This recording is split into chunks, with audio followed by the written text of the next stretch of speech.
Day One stood in the center of the massive council chamber, his hands trembling slightly as he clutched the data tablet. Above him, the curved ceiling displayed a panoramic view of space, stars stretching endlessly in all directions. Around the circular room, representatives from 40 different alien species sat in their designated sections, watching him with expressions ranging from curiosity to barely concealed contempt. He had prepared for this moment for 3 weeks. Ever since he learned about the Coalition's plan, as Earth's diplomatic observer to the Galactic Council, Day One had access to military briefings and strategic discussions. What he discovered had filled him with cold dread. Huan-G, his assistant, stood near the entrance, her face pale. She had helped him compile the evidence, working through countless sleepless nights to organize the data. Now everything depended on whether the council would listen. Vorith, the council leader, gestured with one of his forearms for silence. The tall, crystalline being radiated authority and ancient pride. His species, the Veln, had dominated galactic politics for 6,000 years. To him, humanity was nothing more than an infant civilization that had barely learned to walk among the stars. The human observer has requested emergency session time, Voroth announced, his voice carrying through translation devices. Speak quickly. We have important matters to discuss. Day One activated his tablet, and holographic displays materialized around the chamber. Honorable council members, I come before you not as Earth's representative, but as someone who desperately needs you to understand what you're about to do. We know what we're doing, Kresh interrupted from his section. The massive military commander of the Coalition forces looked like a bipedal reptile covered in dark scales. Your species has been classified as a potential threat. The Council voted last month to authorize a preemptive strike. That's exactly why I'm here, Day One said, trying to keep his voice steady. I've seen your military reports.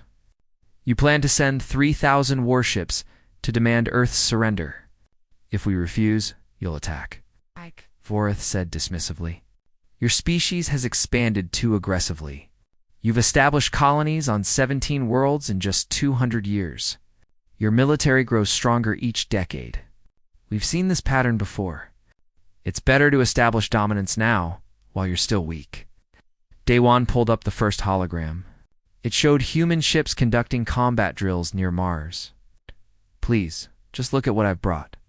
These are recent military exercises. Notice the tactics, the speed of adaptation, the unconventional strategies. Several council members leaned forward, but most looked bored. One representative yawned openly. I see primitive vessels performing basic maneuvers, Kresh said with a growl. Nothing impressive. That's because you're not looking closely, Day One insisted, switching to another file. Here, industrial capacity reports. Humanity can build ships faster than any species at our level of development. We've survived 2 world wars on our home planet, diseases that killed millions, environmental disasters that should have ended us. We adapted every single time. Ancient history, Vorath waved a dismissive arm. Every species has its struggles. It doesn't make you special. Day One felt frustration building in his chest. With respect, Council Leader, you're making a terrible mistake. Humans have one characteristic that makes us different. We never stop adapting, and we absolutely refuse to surrender. Ever. This statement drew laughter from several sections of the chamber. A small floating creature that resembled a jellyfish made sounds that translated as mocking chirps. Every species claims to be fierce, Kresh said, standing to his full imposing height. Every species believes they're special. But when faced with overwhelming force, all creatures submit or die. It's the law of the universe. You don't understand? Day One said, his voice rising despite his best efforts to remain calm. Humanity has a cultural concept called total war. When we're truly threatened, we mobilize everything. Every resource, every person, every piece of technology. We've done it before, and we'll do it again. Vorith accessed his own console. According to our intelligence, humanity possesses approximately 400 military vessels. We're sending 3,000. The mathematical superiority is obvious. Your species will see our fleet and immediately understand that resistance is futile. They won't surrender, Daewon said quietly. I'm begging you to believe me. They'll fight, then they'll die, Krish stated flatly. Perhaps that's the better outcome. The galaxy doesn't need another aggressive species. Haeonji stepped forward, her voice shaking but determined. We've prepared detailed analysis of human psychological profiles, historical warfare patterns, and technological innovation rates. Please at least review the data before making your final decision. Vorath looked at her with something resembling pity. Young one, we've been maintaining galactic peace for millennia. We know how to handle emerging species.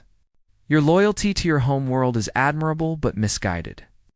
Daewon played his final card, pulling up footage from Earth's history. Images of massive armies, nuclear weapons, cities rebuilt from ashes, innovations born from desperate necessity. Look at what we've survived. Look at what we've overcome. We're not like other species. We're stubborn to the point of insanity, Nuffworth commanded. We've heard your warning. The Council will now vote on whether to reconsider the military action.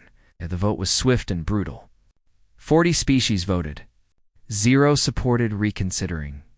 The holographic display showed the results in stark numbers. Kresh smiled, revealing rows of sharp teeth. The invasion fleet is already assembling near the Centaurus sector. We'll arrive at Earth's solar system in 30 days. We'll offer terms one time. If humanity refuses to submit to Council authority and accept military occupation, we'll demonstrate the consequences of defiance. Daewon felt his legs weaken. He had failed. Everything he had prepared, all the evidence, all the desperate warnings, had been dismissed as the paranoid concerns of a primitive species. Vorath stood, signaling the session's end. This matter is concluded.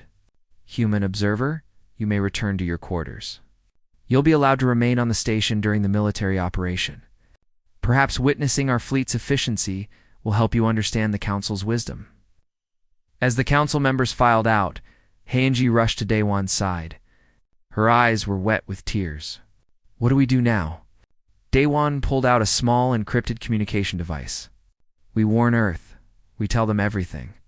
The fleet composition, the timeline, the attack strategy. At least we can give them time to prepare. They'll intercept the message, Haeonji whispered. Don't care, Daewon said, his hands working quickly to encode the transmission.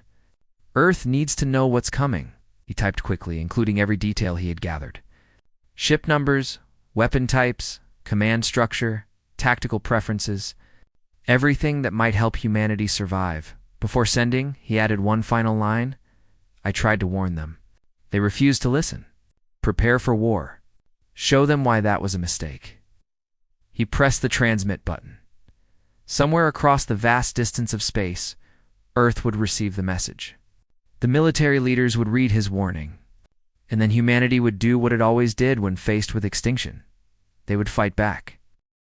The encrypted message arrived at United Nations Defense Command headquarters in Geneva at 0347 hours.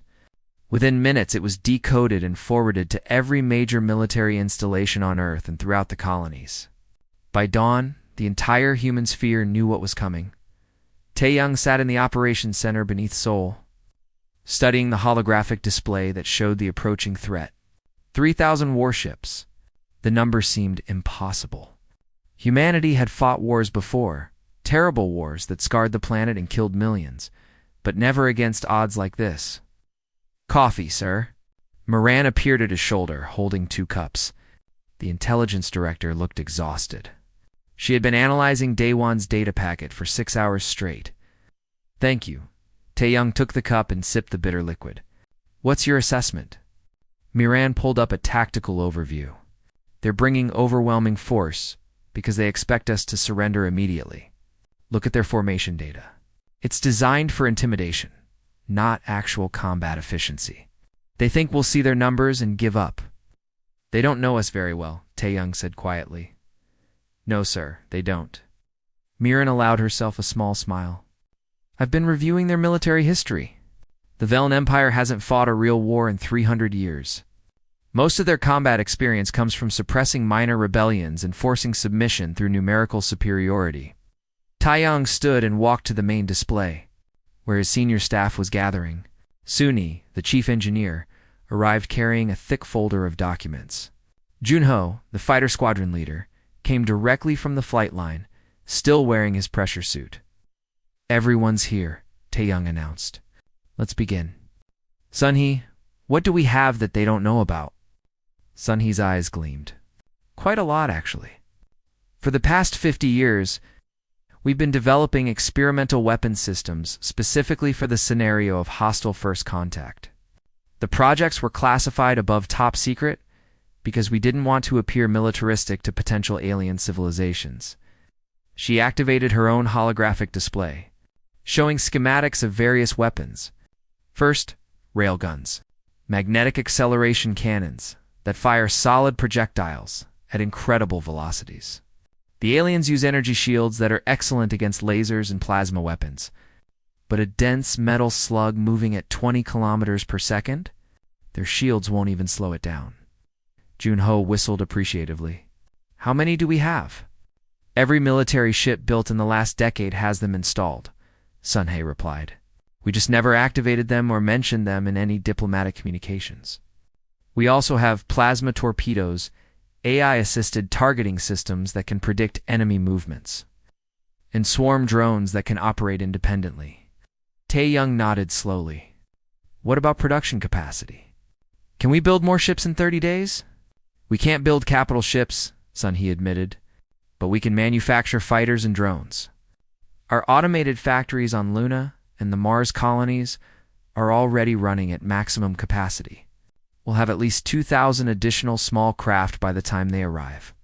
Miran added another layer to the display. "I've coordinated with our colony stations. Every settlement from Mercury to Saturn is establishing supply depots and fallback positions.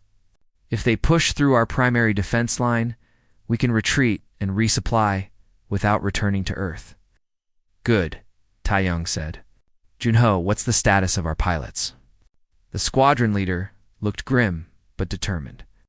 "We have 8,000 trained combat pilots and another 12,000 with basic flight certification. I'm implementing a new training program focused on swarm tactics. The aliens expect traditional fleet engagements with large ships trading fire. We'll hit them with thousands of small, fast targets that they can't track effectively. Kamikaze tactics." Someone asked from the back of the room. Junho shook his head. "Only as a last resort. We're not throwing lives away needlessly. But yes, every pilot will be equipped with remote detonation systems. If their ship is disabled and about to be captured, they can turn it into a guided missile." The room fell silent for a moment. The reality of what they were discussing settled over everyone like a heavy blanket. Taeyong broke the silence. "I want to be clear about something. This isn't a fight we chose. We weren't expanding aggressively. We weren't threatening anyone. We were simply growing as a species, establishing homes on new worlds, exploring the galaxy. They decided we were a threat based on fear and prejudice." He looked at each person in the room. "But now that they're coming, we'll show them exactly why they should have listened to Daewon's warning. We'll show them what happens when you threaten humanity's survival." Moran pulled up historical footage on the screens around the room. Images from World War II, the climate wars, the Mars Rebellion, the pandemic years. Moments when humanity faced extinction and refused to yield. "We've been preparing for this since we first reached the stars," she said. "Every contingency plan, every military doctrine, every defensive strategy was designed around one simple question. What if they're hostile? Now we know the answer." Sunhee distributed tablets to everyone in the room. "These contain the complete technical specifications for all our hidden weapons systems. I need every military installation to begin immediate deployment and training. We have 30 days to turn our entire defense force into something the aliens have never encountered before." Junho studied his tablet, his eyes widening as he scrolled through the data. "This is incredible. Why did we keep all this secret?" "Because we wanted to appear peaceful," Taeyong explained. "We wanted other species to see us as potential friends, not threats. We thought if we showed restraint, if we demonstrated good intentions, we'd be welcomed into the galactic community, and instead they voted unanimously to invade us." Moran said bitterly. Taeyong activated the communication system. connecting to every military base on Earth and throughout the colonies. His face appeared on millions of screens simultaneously. This is Defense Commander Tae-young. By now, all of you have seen the intelligence reports. An alien coalition is bringing 3,000 warships to our solar system. They expect us to surrender. They expect us to bow down and accept occupation because they have superior numbers. He paused, letting his words sink in. They're about to learn something that every enemy humanity has ever faced eventually learns. We don't surrender. We don't give up. When you threaten our homes, our families, our freedom, we fight back with everything we have. On screens across human space, soldiers, pilots, engineers, and civilians watch their commander. We've survived ice ages and plagues. We've rebuilt from nuclear war and environmental collapse. We've established colonies on hostile worlds and turned them into homes. Every time someone said humanity was finished, we proved them wrong. Tae-young's voice grew stronger. For the next 30 days, we prepare. Every ship gets upgraded. Every weapon system gets activated. Every pilot gets trained. We'll mine the space around Luna and Mars. We'll establish defensive positions that will turn their numerical advantage into a nightmare. He leaned forward, his eyes burning with determination. They're bringing 3,000 ships because they think that's overwhelming force. They're wrong. We have something they don't understand. We have the accumulated experience of surviving extinction-level events. We have the knowledge that comes from fighting total wars. And we have the absolute certainty that we will never, ever submit. The transmission ended. Across human civilization, people went to work. Factories increased production. Civilian ships were converted to military use. RETIRED, veterans reported back to service. Teenagers barely old enough to fly were rushed through accelerated training programs in orbit around Earth. Cargo haulers began deploying millions of mines in carefully calculated patterns. Around Mars, automated defense platforms came online, their targeting systems calibrated and ready. Throughout the asteroid belt, monitoring stations were converted into early warning systems. Tae-young watched the preparations unfold on his displays. Sun-hee worked beside him, coordinating the technical aspects. Moran fed intelligence updates to fleet commanders. Junho trained pilots in tactics that had never been used in space combat before. 30 days. That's all they had. But humanity had overcome worse odds before. They would do it again.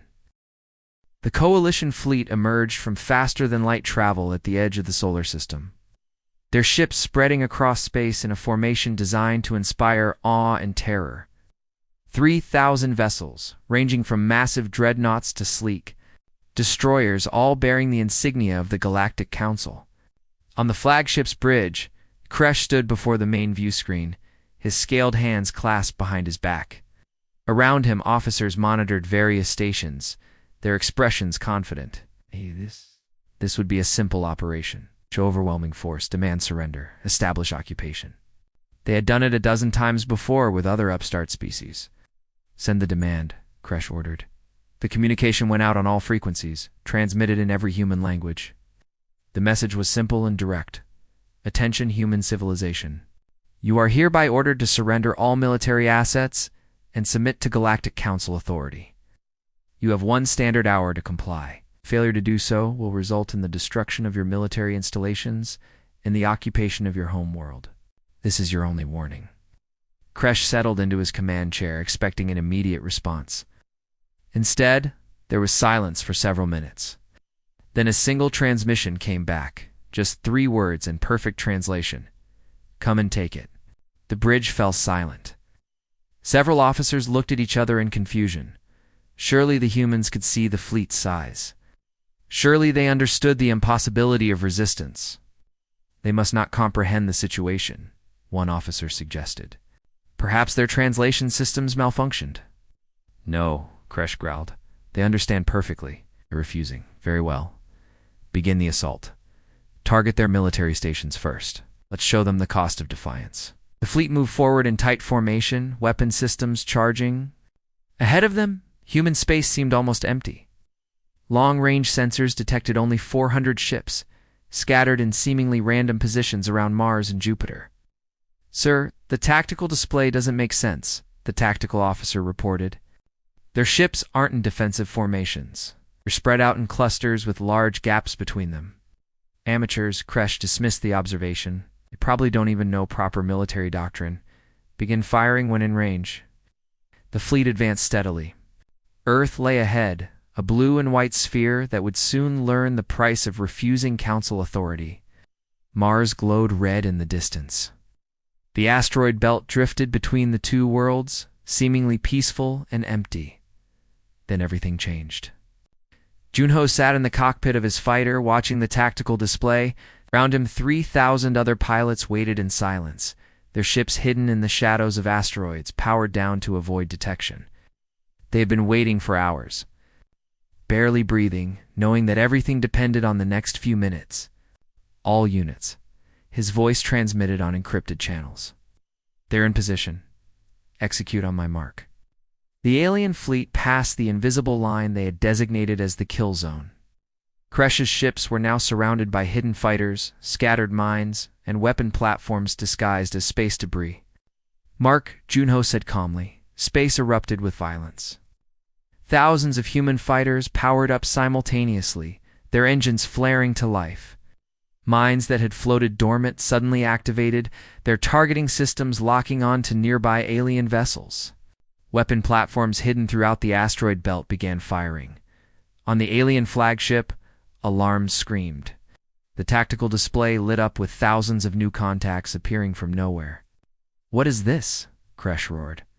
"Where did they all come from?" "They were hiding, sir. Powered down completely. Our sensors read them as debris."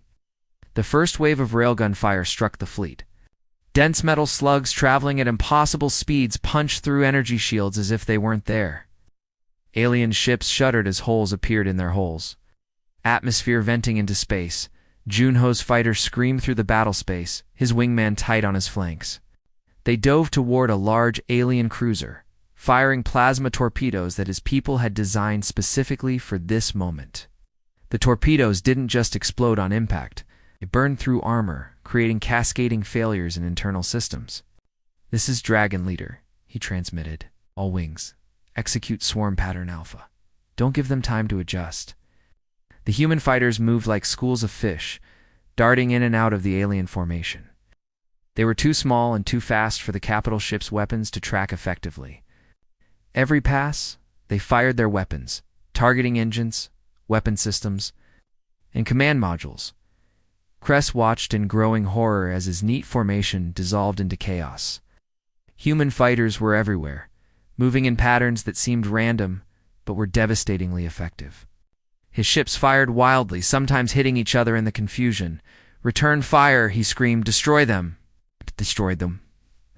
But the humans weren't fighting the way anyone had expected. They didn't line up for traditional ship-to-ship combat. They swarmed. Like angry insects, each fighter targeting weak points with precision. And whenever an alien ship managed to target a fighter, the pilot would simply accelerate away at speeds that shouldn't have been possible. "Sir, we're reading unusual engine signatures," the tactical officer reported, his voice panicked. "Ships are lighter and faster than our intelligence suggested."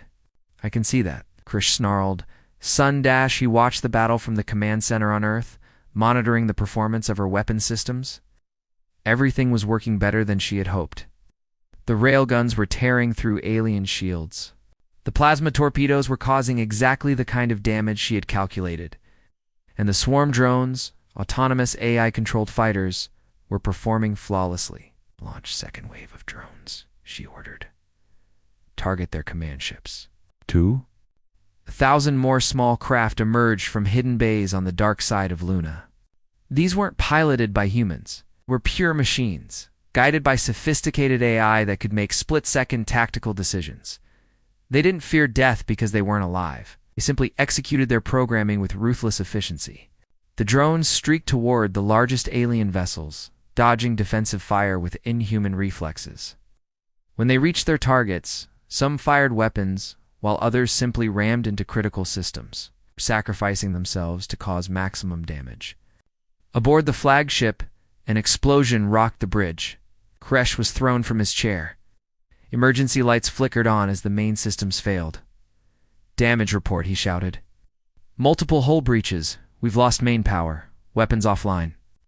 "Sir, we need to withdraw and regroup?" Kresh couldn't believe what he was hearing. They had brought 3,000 ships against 400. This should have been a simple demonstration of power. Instead, his fleet was being torn apart by tactics he had never encountered. "All ships, pull back to the outer system," he ordered. "Reform at rally point 7. The fleet tried to retreat, but the humans weren't letting them go easily. Fighters pursued them, harassing their withdrawal. More mines detonated as ships tried to escape. Hidden weapon platforms continued firing until their ammunition was exhausted. When the aliens finally pulled back beyond weapons range, Kresh called for a casualty report. The numbers made him physically ill. 400 ships destroyed, another 300 severely damaged, thousands of crew members dead, and the humans. Their losses were minimal in comparison. Daewon watched the battle from his cell on the council station. The guards had forgotten about him in the chaos of receiving casualty reports. He saw the tactical displays showing the fleet's retreat, saw the shocked expressions of council, members who had gathered to watch what they thought would be an easy victory. Vorath stood in the center of the council chamber, his crystalline body dimming with what could only be described as disbelief. How is this possible? We had overwhelming numerical superiority. "I tried to tell you," Daewon said quietly to himself. "I tried to warn you that humans don't fight fair. We fight to win." On Earth, Taeyong studied the battle results. He had hurt the aliens badly in the first engagement, but this was far from over. The coalition still had overwhelming numbers. They would regroup, reassess, and come back with different tactics. "Good work, everyone," he transmitted to all units. "But don't celebrate yet. I'll be back, and next time they'll be more careful." Junho guided his fighter back to the lunar base, his hands shaking slightly from adrenaline. Around him, other pilots were cheering on the communication channels, celebrating their victory. But Junho knew better. They had won the first battle through surprise and unconventional tactics. The aliens wouldn't fall for the same tricks twice. The next engagement would be harder. Much harder. Kresh spent 3 days studying human tactics, reviewing battle footage frame by frame, consulting with his surviving officers. The first engagement had been a disaster because he had underestimated his enemy. He wouldn't make that mistake again. "They rely on speed and surprise," he told his command staff. "This time, we'll advance slowly and methodically. Wide formation, overlapping fields of fire, constant sensor sweeps. No more ambushes." Coalition fleet, now reduced to 2,600 ships, moved back toward the inner solar system. This time they came in a massive wall formation, ships spread across millions of kilometers of space. Nothing could hide from their sensors now. On Earth, Taeyong watched the enemy approach. The aliens had learned and adapted. That was exactly what he had feared. "They're not giving us any openings," Miran observed, studying the tactical display. "No weak points, no gaps to exploit. They're being extremely cautious, and we'll have to meet them head-on," Taeyong said grimly. "Sunhee, how many munitions do we have left?" Sunhee pulled up the inventory. "Enough for 1 major engagement, maybe 2 if we're careful. After that, we'll be down to conventional weapons only. The railguns need rare materials we can't manufacture quickly enough. Then we use everything we have in this next battle," Taeyong decided. "We hit them so hard they lose the will to continue." Junho received his orders with a heavy heart. This wouldn't be like the first battle. No clever ambushes, no surprise attacks, just a brutal head-to-head fight between desperate humans and a fleet that still massively outnumbered them. "All pilots, listen up," he transmitted to his squadrons. "This one's going to be rough. They know our tactics now. They'll be ready for us. But we have one advantage they still don't understand. We're fighting for our homes, our families, our entire species. They're fighting because their leaders told them to. Remember that when things get difficult, the two forces met between Mars and Earth. In a region of space that would later be called the Killing Field, the humans had 350 ships left, supported by 2,000 fighters and 1,000 remaining drones. The aliens had 2,600 warships, each larger and more heavily armed than anything humanity possessed. The battle began with a massive exchange of fire. Energy weapons from the alien fleet lit up space like a fireworks display. Human railguns responded with streams of metal moving at relativistic speeds. Ships on both sides exploded, their crews dying in brief flashes of light and heat. Taeyong coordinated the defense from his command center, moving units like pieces on a chessboard. Every decision meant lives saved or lost. Every mistake cost ships and crews. "Redirect Squadron 12 to cover the left flank," he ordered. "Tell the destroyer group to fall back and regroup. They're taking too much fire." On his displays, red icons representing destroyed human ships began to accumulate. The aliens were pushing forward relentlessly, accepting heavy casualties, but grinding down humanity's defenses through sheer numbers. Sun Dashi watched her ammunition, reserves dropping rapidly. The railguns were firing continuously, but for every alien ship they destroyed, 2 more moved forward to take its place. "We can't sustain this rate of fire," she reported. "We're going to run out of ammunition in approximately 40 minutes. Then we'll have to use the last resort," Taeyong said quietly. He opened a communication channel to a hidden facility deep in the asteroid belt. "Project Hammer, you are authorized to deploy." Sunny's eyes widened. "Sir, are you sure?" "Once we use those, there's no going back. The political consequences will be severe.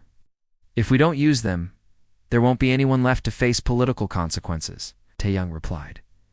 In the asteroid belt, massive hidden platforms activated. They had been built in complete secrecy over the past 20 years. Positioned throughout the belt and carefully disguised as mining installations, each platform contained a magnetic acceleration system capable of launching asteroids at relativistic velocities. Project Hammer wasn't elegant. It wasn't sophisticated. It was simply massive rocks, accelerated to a significant fraction of light speed, aimed at the enemy fleet. The first asteroid, a chunk of iron nickel or weighing 5,000 tons, launched from its platform. It accelerated rapidly, reaching velocities that turned it into a kinetic weapon of almost unimaginable power. Crash saw the incoming object on his sensors and initially dismissed it as debris. By the time his tactical officer realized what it actually was, there was no time to evade. The asteroid struck an alien battlecruiser amidships. The impact released energy equivalent to several nuclear weapons. The cruiser simply ceased to exist, vaporized instantly. Ships nearby were caught in the expanding cloud of superheated plasma and debris. Then more asteroids launched. Dozens of them, all accelerated to killing speed, all aimed at different sections of the alien formation. "Evasive maneuvers," Crash screamed. "All ships, scatter formation." But the aliens' careful, methodical formation worked against them now. They were packed too closely together, their overlapping fields of fire designed to prevent human fighters from penetrating. Now it meant they couldn't maneuver quickly enough to avoid the incoming projectiles. Asteroids plowed through the fleet like bowling balls through pins. Each impact destroyed one ship and damaged several others. The aliens tried to shoot down the asteroids, but their weapons were designed for fighting ships, not dense chunks of rock moving at incredible velocities. Junho watched in awe as the alien formation disintegrated. All fighters pressed the attack. "Don't give them time to recover." His pilots dove back into the battle, targeting damaged ships and exploiting the chaos. The aliens were no longer coordinating their defense. They were simply trying to survive. Miran activated the final part of her psychological operations plan. She transmitted footage of the battle directly to the alien homeworlds, bypassing official military channels. Citizens across the coalition saw their fleets being destroyed. They saw the casualty reports. They saw the cost of this war that their leaders had promised would be quick and easy. On dozens of worlds, protests erupted. Families demanded their soldiers return home. Politicians faced angry crowds demanding to know why so many were dying to conquer a species that had never threatened them. Day 1, who had managed to escape his cell during the chaos of the station, accessed a public communication terminal. He broadcasted on all coalition frequencies. "This is Day 1. human diplomatic observer. I warned your leaders this would happen. I begged them to reconsider. They refused to listen. Now look at the cost. Thousands of your people are dead, and for what? To force submission from a species that was never your enemy? His voice carried across space, reaching ships in the battle and populations on distant worlds. You can still stop this. You can demand your leaders withdraw. You can refuse to continue this pointless war. Or you can keep fighting and watch more of your people die for nothing. The message spread rapidly. Soldiers in the fleet heard it. Families on homeworlds heard it. Council members heard it. And for the first time, many began to question whether this war was justified. Kresh sat on his damaged bridge, watching his fleet fall apart. 800 more ships destroyed in this engagement. Nearly 2,000 total losses. Almost half his original force gone. The humans had paid dearly too, losing another 100 ships and countless fighters. But they were still fighting with the same intensity as when the battle began. He finally understood what Daewon had tried to warn the council about. Humans didn't calculate odds and make rational decisions about when to surrender. They simply refused to lose, no matter the cost. A communication came through from the council station. Vorath's image appeared on the screen, his crystalline form looking somehow diminished. Commander Kresh, the council has received reports of massive civilian unrest on several member worlds. There are demands for immediate withdrawal. We need to discuss terms. Terms. Kresh repeated bitterly. We came here to dictate terms to them. Now we're the ones asking? The political situation has become untenable, Vorath admitted. We underestimated human resolve and overestimated our own population's willingness to accept casualties. We need to end this before it completely destabilizes the coalition. Kresh looked at his tactical display. He still had 1,800 ships. He could potentially continue the fight. But to what end? How many more would die? And could he even win at this point? Contact the human command, he said wearily. Tell them we're willing to discuss terms. Tae-young received the communication with mixed feelings. They had one, but the cost had been staggering. Hundreds of ships destroyed. Thousands of soldiers dead. The war had nearly depleted their resources. Prepare a delegation, he ordered, but keep all forces at full alert. This could be a trick. Miran approached him quietly. Sir, if they're seriously offering peace, what are our demands? Tae-young thought for a moment. Complete withdrawal from our solar system. A formal non-aggression treaty. And full recognition of humanity's sovereignty. Nothing less. They'll agree to it, Miran predicted. Their populations won't let them continue. We've won not just militarily, but politically.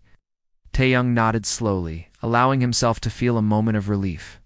They had survived.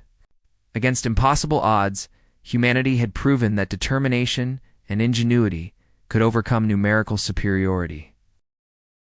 3 months after the war ended, the Galactic Council reconvened in their orbital chamber. But this time the configuration was different. A new section had been added, marked with Earth's symbol. Daewon sat there now, not as an observer but as humanity's chief ambassador. The chamber felt different too. The arrogance that had filled the room during his warning had been replaced with something else. Respect mixed with wariness. Fear tempered by curiosity. Vorath called the session to order, his crystalline form still showing damage from the stress of the war. We gather today to formally recognize the outcome of the conflict between the coalition forces and humanity. Ambassador Daewon, the floor is yours. Daewon stood, and this time, every eye in the chamber was fixed on him with genuine attention. 3 months ago, I stood in this chamber and begged you to reconsider your plans. I showed you evidence of human capabilities and warned you of our nature. You dismissed my concerns unanimously. He activated a holographic display showing the casualty figures. The result, 2,200 coalition ships destroyed. 3 million of your people dead. On the human side, 180 ships lost and 500,000 soldiers killed. Ow. The numbers hung in the air like an accusation. Several council members looked away. I want you to understand something, Daewon continued. We didn't want this war. We weren't expanding aggressively. We weren't threatening anyone. We were simply living our lives, exploring space, building homes on new worlds. You decided we were a threat based on fear and prejudice rather than facts. Haenji, now promoted to Diplomatic Corps Director, stood beside him, projecting additional data. The irony is that before this war, humanity was actually excited about joining the galactic community. Our artists were creating works celebrating first contact. Our scientists were eager to share knowledge. Our people wanted to be part of something larger than ourselves. Then you came with warships and demands for surrender, Day One said quietly. You forced us to show you the side of humanity we hoped you'd never have to see. The side that emerges when we're fighting for survival. Kresh stood in his section, looking older and more tired than before. Ambassador, we acknowledge our mistake. We underestimated your people in every way. Your technology, your tactics, your resolve. But most of all, we underestimated your refusal to surrender even when facing impossible odds. It's not about being stubborn, Day One explained. It's about understanding what surrender would mean. Losing our freedom, our autonomy, our ability to determine our own future. Humans have learned through painful history that some things are worth dying for. Freedom is one of them. Taeyong appeared via holographic communication from Earth. The defense commander had been invited to address the council directly. I want to be very clear about something. The weapons and tactics you saw during the war were not our best technology. They were simply what we could deploy in 30 days. We have capabilities we never had to use. This statement caused concerned murmurs throughout the chamber. Sunhee appeared beside Taeyong's projection. However, we're not here to threaten anyone. We're here to offer something different. An alliance based on mutual respect rather than domination. She activated her own display, showing various human technologies. These are some of our innovations in defensive systems, medical technology, agricultural techniques, and resource management. We're willing to share this knowledge with the council species, freely and without conditions, as a gesture of goodwill. Vorath leaned forward with obvious interest. Why would you do this after everything that happened? Because we understand something that you apparently forgot, Taeyong replied. Cooperation produces better outcomes than conflict.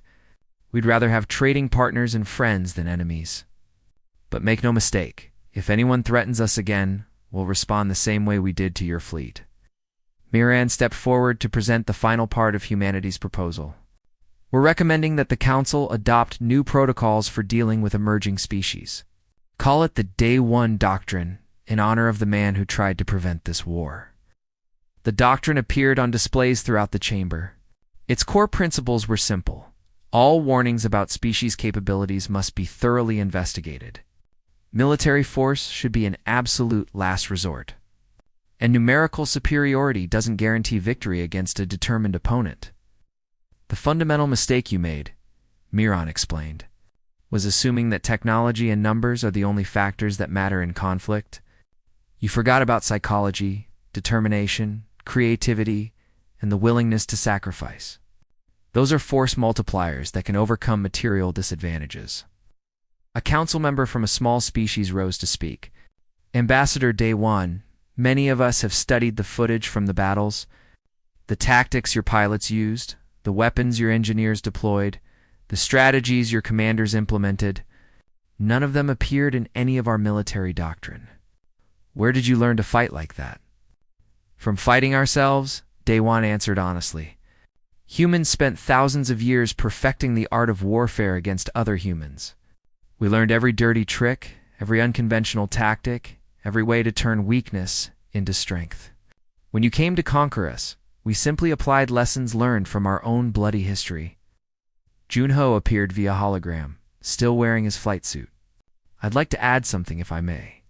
Every pilot in my squadrons knew we were outnumbered more than 6-1.